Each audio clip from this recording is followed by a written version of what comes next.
My name is Bob Adamson. I'm a Chair Professor of Curriculum Reform here at the Education University of Hong Kong, where I'm also the Director of the Centre for Lifelong Learning, Research and Development, and the holder of the UNESCO Chair in Technical and Vocational Education and Training and Lifelong Learning.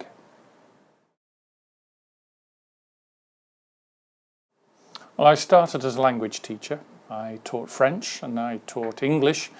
And then I moved to China. For most of my career, I've been in this part of the world. And I've had some experience in recent years of carrying out a research project into minority education, language policy and practice in China. And I've also been interested in the practicalities of teaching English in minority classrooms within Hong Kong as well. So I've probably got about 15 years of experience in this area. I think so. I've seen better practice in mainland China than in Hong Kong. And in the parts of mainland China that I've really appreciated what they're doing have been in northeast China, in the Korean minority area. Now they tend to use a multilingual approach. Instead of seeing each language as a separate language, they've come up with a practice whereby the children start by learning their mother tongue, because the mother tongue is the strongest first language in which to learn anything. Based on that, they then start to learn Chinese. And Korean and Chinese are quite similar as languages, so it's a relatively small step to make. And they learn Chinese through the medium of Korean. After a while, they start to learn English, say primary 3. By that stage, they've already developed a linguistic data bank and strategies for language learning, and they use Korean and Chinese as the media of instruction in order to learn English. So an English lesson has actually got 3 languages, spoken and written, and each language is reinforcing the other. Now, it's important that you delineate which language to use at which time. You don't allow for a mixture of languages, but you have a few moments in Korean where appropriate, a few moments in Chinese where appropriate, and of course a lot of the time will be given over to using English as the target language in an English lesson. So I think this kind of multilingual approach differs very much from the kind of separation that we have in Hong Kong, where Chinese and English and the other languages like Urdu and so on are treated as totally separate. To some extent, I mean, when I was talking about the Korean area, obviously there was only one ethnic minority language in question. I think in Hong Kong we have a broad range, and that's a challenge to the extent to which we can accommodate all the languages as the kind of base language. I think we need to maybe compromise a little bit. We might be able to integrate one strand, which is the dominant minority language, but I think there also is a role for community language teaching as well, and this needs a lot of collaboration between the school and the broader community. There were some little things I noticed. I mean, first of all, in China, they do believe in giving the students an opportunity to produce language. So lesson time has got to be dedicated to that. But there's also a lot of time spent in structuring the students' language production, in helping them. And it was the careful choice of which language to help them. English where possible. You know, they used English to support the learning of further English. But they would make a choice between Korean and Chinese. For example, for some vocabulary. Maybe this particular vocabulary item is better rendered in Korean than in Chinese. Or a proverb might be better expressed with a Chinese equivalent because one doesn't exist in Korean. So that kind of choice can really help the children learn better. And I think that could very easily be transferred to a Hong Kong setting. You do need trilingual language teachers in this circumstance. Now, I'm not saying you have to be fluent trilingualists in all the languages, but you certainly need a very strong proficiency in Korean and in Chinese, and decent proficiency in English, not necessarily sort of very fluent or native speaker like proficiency, but you need adequate proficiency, and also if we're going to apply this to non-language learning across the curriculum, we also need the maths teachers, the history teachers and whatever to have a linguistic awareness of the complexities of language and how to make their own language accessible to the learners. Because each subject has its own specialized terms, its own jargon, if you like. It has its own genre, those ways of writing, ways of expressing themselves, like a science report and so on. And these have got to be presented to the students. They have to be learned. They're not sort of natural kinds of language they will meet in their everyday life outside of school. Often this is academic language. So this is a kind of initiation into the specialized language of the field. And that has to be done gradually according to the student's ability to access the language and to understand the language. So the teacher needs to be aware of the language gap between students' ability and somebody who's totally immersed and fluent in this academic discourse. It has to take that into account so that they get scaffolded more and more into the academic discourse of a particular subject. Yes, I think it can, and I think it should be modelled in a place like this university, which is setting out to be bilingual and biliterate and trilingual. We need to model that ourselves in how we actually train our students, because very often we're using English medium, but the students will actually need proficiency in Chinese when they become professional teachers. But they need the professional discourse in English as well for accessing journals and the internet and other professional development activities. So we can use this need for multilingualism as an asset in structuring the students' gradual access into the hardest area, which is becoming literate in the academic subject in English. I think every teacher needs to be aware of the whole ecology in which they're working. They need to be aware of how a school operates and what are the tensions, opportunities and systems that operate within a school. Then the school operates within a community. How does a school relate to its constituent community? Then how does it relate to Hong Kong and the education system in Hong Kong? And then outside of Hong Kong, how does it fit into the global village, if you like? And they need to see that what happens in the classroom is actually influenced in a complex way by many different influences, factors and trends which come from different sources. And this kind of awareness, particularly in terms of rights, equality, access to education, these need to be there in their awareness and in their training so that they can better handle the issues when they arise in the schools. Well, I've always said the best piece of advice you can give to any teacher is know your students. And by knowing the students, you can teach them better because you understand their learning, you understand how to motivate them. And you need to respect them as human beings.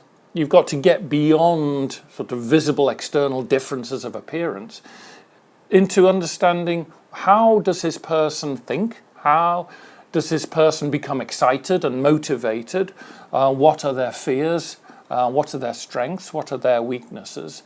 And through that, you can then understand them better and teach them better. But obviously, there are cultural aspects because the teacher is coming with her own cultural viewpoint, and the learner has got their own cultural viewpoint. And it takes a big open-minded effort to achieve mutual understanding. So it's a listening exercise as well as a speaking exercise in order to achieve this. Well, I would say that the classroom is one place, and there are classroom activities you can have in which to have a classroom discussion, for example, or a dialogue, and you can have teaching moments. You can have case studies, problems to solve, and so on. But you can also go outside the classroom. You have sometimes lunch breaks. You're on duty. Well, instead of standing around in the playground, why not walk around and talk to the students? You might catch a bus home with students. Talk to them on the bus. use the extracurricular opportunities to get to know them as well. Maybe sometimes at lunchtime you can have a little group meeting and so on. So there are many ways in which you can find time to interact with the students that doesn't have to be as formal as in a classroom situation. I found some positive and negative examples. On a practical side, there was one student who was so keen to do well. She asked me to read the register of names as a recording so that she could practice getting the names right before she actually began teaching the class. And I was quite impressed by that, because that's showing sensitivity to how important a person's name is. And she was definitely trying her best to get it right, to establish a link. And I was impressed with her. I've seen classes in which the student teacher, took a step back from being the teacher and allowed the groups to teach more. So there would be a group of the day which would be in charge of teaching a particular lesson. A group of students? A group of students would present and organise with help and guidance from the student teacher. But she was allowing the students to become teachers. And that, again, is a kind of bottom-up approach. I've seen teachers who shout and scream at the students, often unfairly, because they see the learning style of the student as being disruptive, where the students are actually quite excited and enjoying the class and just becoming very, very sort of animated.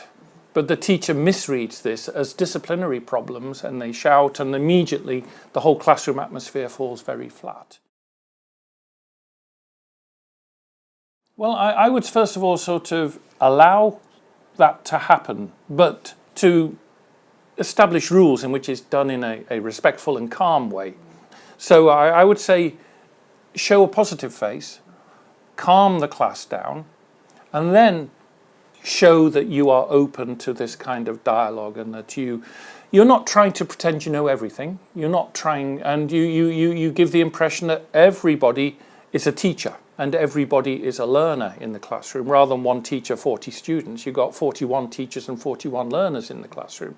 And that kind of environment can encourage the students to speak out, to find their voice, and to understand each other better. Very much so. Very much so, because I think it's getting buy-in. The students are buying into the curriculum. They're making it their own. They have some freedom in expressing it in their own way. The class I saw was quite unusual in the subject matter. The approach to it was quite different. I think it was a science lesson, and they were talking about basketball as the context. But that was because they were all very keen on basketball, and the scientific concept they were teaching became much more interesting and relevant to them. Now, a teacher might not have made that connection. So that was a way of getting the students involved and enjoying their learning. And I thought the teacher handled that very well, because she then asked questions herself, not fully understanding the rules of basketball and so on. So she said, well, how would that work, in a game of basketball? And that was, again, a way of showing respect to what the students were doing. And showing that she was also a learner. And showing that she was a learner at the same time, yes. I would do that with any student, no matter what their cultural background. But yes, certainly. Particularly if the teacher has a sense that she's not fully aware of the cultural aspects of the lives of the students that are in front of her. Let them tell you. If you don't know, let them tell you. First of all, be yourself. You've got to project a personality that's got integrity. You've got to align your beliefs and your practices as far as possible. Second, you're going to make mistakes, but learn from them. Everybody has a terrible lesson at some stage. And I see terrible lessons as a great way of learning how to be a better teacher. It's not telling me you're not meant to be a teacher. They're telling me, here's an opportunity to learn. But go in with a positive attitude. Don't be frightened of the students, and don't be defensive. Go in order to engage with the students. Have some basic ground rules. There must be a line in terms of behaviour and relationships and so on. Have that line, make that clear, but smile, relax, show to the students you're actually wanting to be there and that you're enjoying their company, then you'll find the students warming to you. I often go to classrooms, I can tell immediately whether this is a good teacher or not by the way the students respond to a visitor to the classroom. If they collaborate with the teacher, they like her. If they disrupt the lesson, they're sending a message, please give this teacher a low mark because we don't like her. So the relationship is absolutely crucial. I find teachers after 1 year talk very differently from a new teacher. They talk about their students. They talk about problems they have in their teaching. And again, I think this is a question of attitude. We sometimes say problems are friends. Keep on looking to improve your teaching, the quality of your teaching. Keep on deepening your knowledge of them. 1 year is not enough to get a really deep understanding of every student and their life. Don't see culture as just show culture. It's not just singing and dancing. Culture is about how they do life. So it'll take you years to get a deep understanding of how these students actually do life. So never think you've reached the end of the road, you've fulfilled everything and you've gained a complete understanding. You haven't. So have an open mind to continue learning. It's a continual process. It can be a smooth process. It can be one of enlightenment. It can be one of disruption and disaster. But again, these problems can give you the spur to improve and to deepen your understanding of the teaching and learning processes. I had problems with students being labelled as stupid, lazy, because they were performing badly in the subject. And I said, students are not lazy, lesson plans are lazy. Students are not stupid, lesson plans are stupid. Because when we analysed the problem, the students were not being engaged properly by the learning material because it wasn't motivating. So that's why they were appearing to be lazy. They just didn't want to learn. They weren't engaged by it. Second, the way in which the contents were being presented and explained were not clear. They were confusing. So the students couldn't grasp the ideas, which is why they appeared to be stupid. But when we looked at it more closely, it was the way in which the teacher had designed the lesson plan that was weak, not the fact the students themselves were weak. So my rule to anybody was, don't blame your students, don't blame yourself, look for improvements in your lesson planning. And I always added another column, which was not what the teacher does, but it is to look at a lesson plan from the point of view of a student. How does this lesson plan work if I am a student in this class? And keep your radar on. Look at every student all the time, and that's constant feedback as to whether they're engaged and whether they're understanding. If you see looks of confusion, there's something wrong which they're not clear about. Find out what the problem is and explain. Learning is slow, takes time, but get this feedback from your students and be aware of it. Maybe different ways of learning. I mean, obviously, learning has got to be at the core of your lesson planning. You're not teaching the textbook, you're teaching the kids.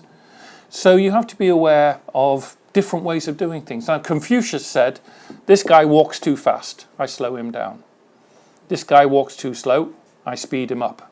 You know, you have to be aware of your students, and they might have different learning styles. They might have different preferences as whether they are noisy learners or silent learners.